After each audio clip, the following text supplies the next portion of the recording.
So over here, we're going to have, this is going to be like a mudroom where you enter initially. And maybe for that, we need a wall. So I'm going to select this wall, make a similar wall over here, like that. And what is this going up to? It's going up to level 2. That's fine. Maybe we need some furnishings in here. Well, we can add furnishings later, but this is going to be a bench and a coat rack. We're going to come in here. We're going to come around here. And maybe we need a wall running this way that will separate the kitchen from the living space.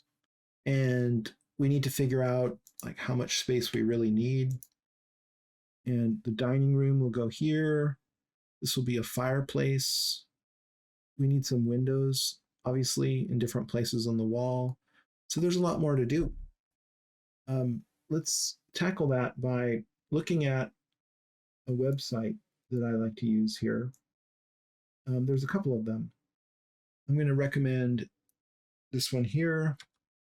It's called architree.com, and they have a lot of things for sale. But they also have a free page, and here you can download various models which are well built. Here's a coat rack with some items, and sign up for a free account, and you can download these Revit families. And I've already done some of these things. There's another website that's very useful here called bimobject.com. And let me just show you that here. So bimobject.com, you create a free account. It has me logged in. I can search for things. Let's say I want a bench. Search for that. And then I can find all kinds of interesting models here. And many of them have Revit family files. So I could go into download here. And you may find different software in here. So I can deselect all, and I can just get the Revit family, and I can download that. And once you have that Revit family on your hard drive, you can then just drag and drop it into Revit.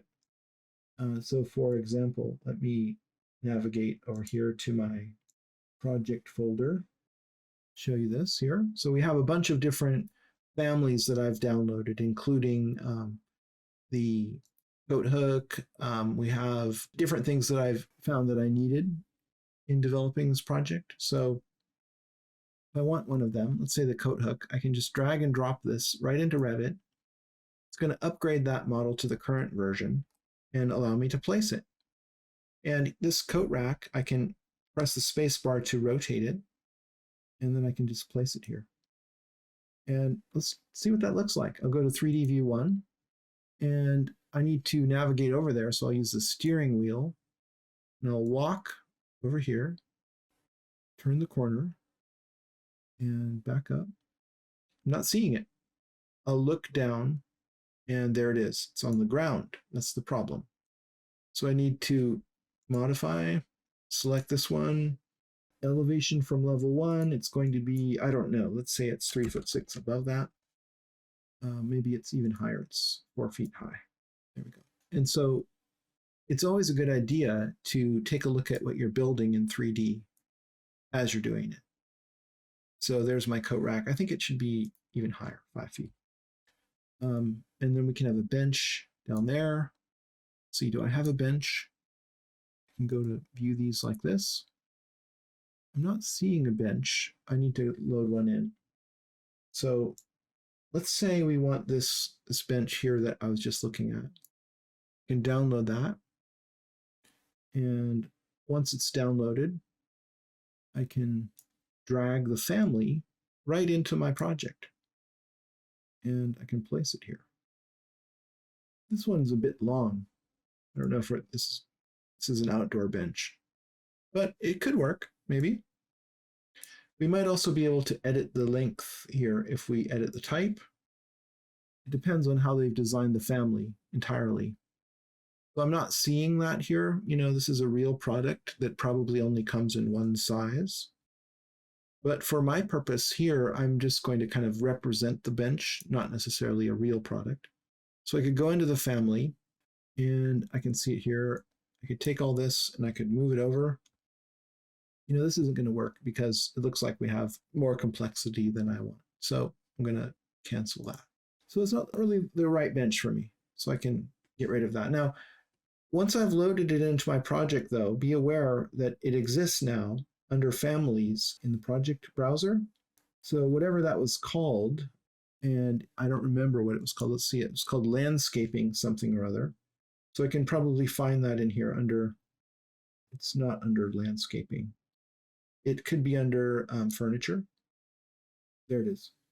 This model is part of my project now that I brought it in, even though I've deleted it, still here. So if I really want to get rid of it, I have to right click on that and say delete. And now it's actually gone. Okay. So now maybe I want to find a different bench that makes more sense for my project. So let's see if we can do better. I'll go back and let's just see if we can find a bench that would make more sense for this room. Not sure, maybe this one. Let's see. Yeah, and I definitely need something narrower. So I'm going to go with maybe this one. Yeah, I'll try this one here. Download. And what you're going to get is really going to vary. It's going to depend. Now this one doesn't even have a Revit file, so that's not going to work for us. Sometimes this is the case. It's just PDF, Word files and stuff. It's not going to work for us. So we need to find a bench that actually has a Revit model. How about this one? Kind of a nice design. I like it. Deselect all. I just want the Revit family. The type catalog would give you different sizes that you can order this product in, but I'm not going to do that. I'm just going to download the Revit family. And once that's downloaded, I can just drag and drop it into my project. And that's better. Let's take a look at that. That looks fine. So that's the kind of thing that you'll be doing here when you're laying out your design, is experimenting with real furnishings and seeing what works in the space.